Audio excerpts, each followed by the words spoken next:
Good morning to a brand new day. Time to learn and games to play. Learning things is so much fun. Learning is good for everyone.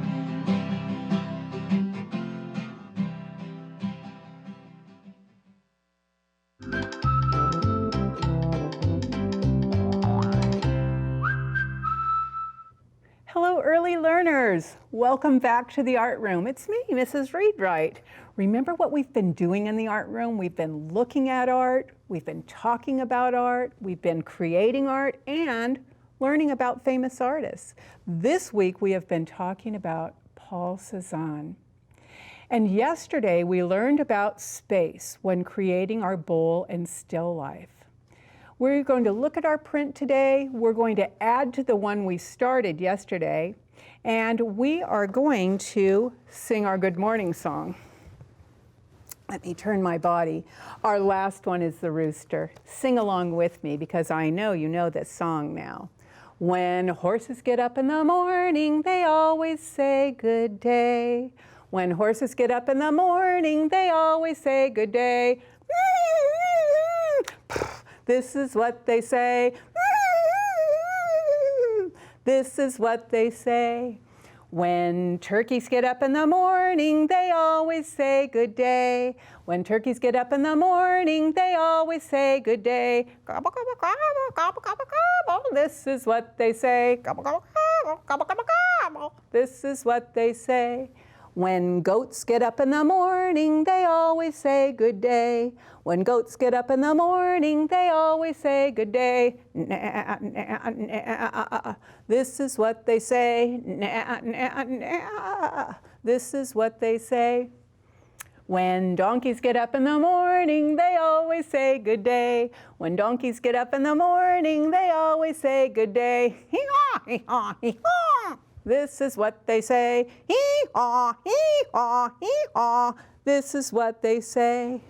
When roosters get up in the morning, they always say good day.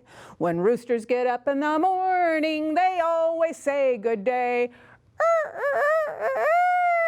This is what they say. This is what they say. A lot of noisy animals. I see a rooster every morning on my bike ride at 5 o'clock. I wonder if it's in your neighborhood too. Let's say 1, 2, say hi to you to a few people. 1, 2, say hi to you. Hello, Catherine. Hello, Christopher. And hello, Ashley. Let's put them into my pocket and I'll fill it up again for next week because today is Final Friday. We are talking about Cézanne today and another artist that was alive during the same time that he was also loves apples. And we will learn about that artist starting on Monday. Now, today we're going to finish up the artwork we started. And when we did it, we talked about line. I can see the lines. Let me go over, and I also wanted to show you first how I get my watercolors ready. I dip my paintbrush into water and I put a drop in the middle of each one of my pans that I'm going to use because that softens them up. Otherwise, they're just hard as a rock and they won't paint very well. It doesn't even look like I put any in here, but I put it in all but 2 of them, but I'm going to put a little more. I also did it to this one, and my friend put water in that one so that we'd be ready for any color that I wanted. I think I better keep my pastels in here in case there's something on the art that I want to change, because any of your art, since it's yours, you get to change it however you'd like. I want to tell you, though, sometimes artists do too much to their art until it all turns into brown. And if you like just a chocolate brown painting every single time you paint, then go ahead and do it. But once you paint it, you want to look and think, oh, I think I've done enough.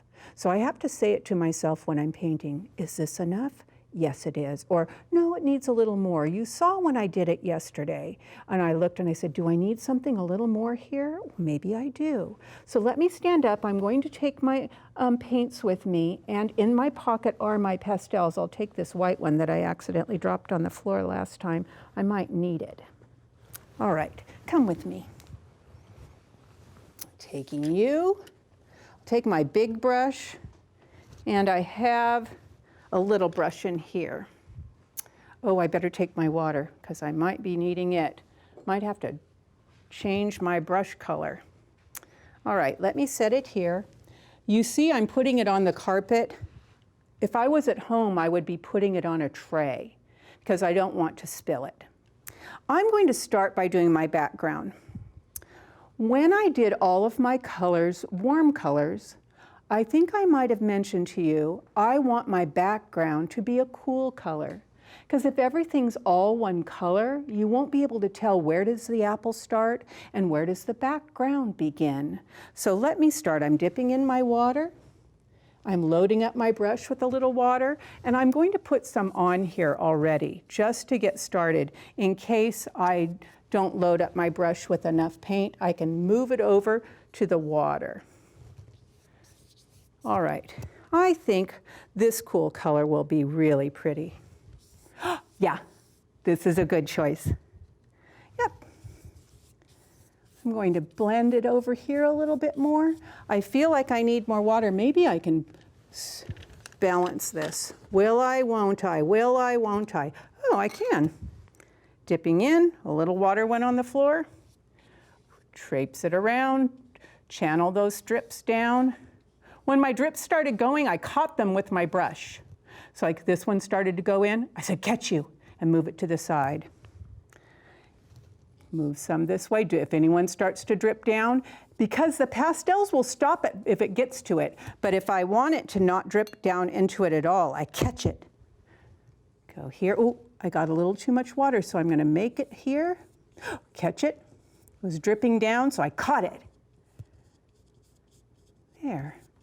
That background looks pretty good, and it's a cool color. Let me get some more up here. Some people think it all should be one color. I like when there's a little variety. Some of it's dark, some of it's light, some of it's even, I might leave a little bit of it white. Not down here though, because I don't want it to run into the table. Oh, maybe right there might need a little bit somewhere there. Okay, I think that looks pretty, oh. Here's a drip. I want to catch it. Catch it. Anybody else wanting to drip? Nope. So I'm going to clean my brush a little. And since I did pink on there, I think a pinky color for my tablecloth is going to be a good idea. I think I need a little more water because it was a rich, rich color here. And you can't really see the stripes very well because I didn't put enough water. I think I will do that water across like I did on the sky. Sometimes I do it straight with the color. Sometimes I add water first. You decide which way you like it better. Do you like it to be a little lighter like this, or do you like it dark like that? It's up to the artist. If people at your house try to tell you how to paint, you tell them, look, I have extra paper. Would you like to paint something yourself? And maybe they do. My friend just showed me something and I wasn't paying attention, didn't know what it said. Let me move this here. A little more pink. Little more pink. Now all I have left is my bowl. Now, do I want to leave my bowl white? I can't decide. So it doesn't get on my Cezanne painting. I'm going to get this cleaned off. I'll just stop it from rolling down. Oh, I just can't decide. I'm going to give it a try. I think white is just too bright, and I still want a cool color. So, oh, I'm so nervous to do it that I'm not going to like it. Oh well, I'll just add some water and just hope for the best. Oh yeah, I do like it. I'm doing it really light though. Might even just add the blue on the edges, like the shadow, and leave the center part lighter. Oh, Mrs. Reed-Wright, I like it. But I think I see that I want a little bit up here. I'll put a little dark blue in my places where it needs a little interesting part. Because just one color doesn't make it interesting to me. If you like yours one color, do it. But I am going to add a little bit more here. Now, do I need any more shadows? I don't think so. I might decide, let me see what it looks like if I paint a little bit over my apples. I'm going to get into the red paint and just see if it needs it. Oh, I kind of like it. I think I will add a little bit more. Get into these places where I might have left some white openings, although the white does look good when you leave a little behind. I won't do all of them, I don't think. Maybe this one. Okay, I am happy with that. Let me put my paints and my water back on the table by the chair and see if I need to do any more outlining with my black pastel. What about it? Do I see any places where maybe I need a little bit? Oh, the white is where I was thinking. Maybe a little white over here that makes it look like it has a shine on the apple. Yep, maybe a little shine on the apple. Put a little shine. It has to be in the same place because it means where the light is hitting it. So everything that the light's shining over makes a little place there. It'll be on the same area, same area, same area. I don't need to put it on my dish.